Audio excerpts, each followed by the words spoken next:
de yanar kül olar. Ağlın olsun bu dünyanın yola ver.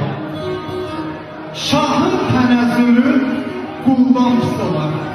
Ağlın olsun bu dünyanın yola ver. Adem oğlu bu dünyanın düz düşün. Bağdan bağı yetişəndə düz düşün. Nəqqaş isen çəkdiyini yüz düşün.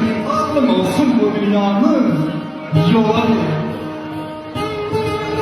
Vefası yok, geldi gider dünyadır. Sevinci az, çoxu kədər dünyadır. Eğer sonu kədər dünyadır. Ağlın olsun bu dünyanın yola ver.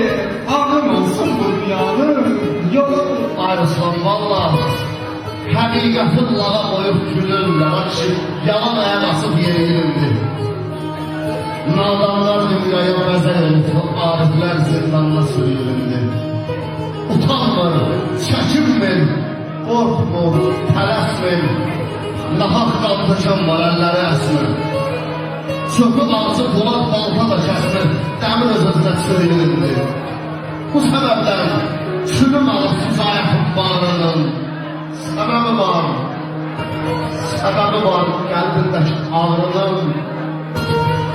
Atam balası ərimizin oğlundakı doğrunun tutub yaxasından sürüyülür.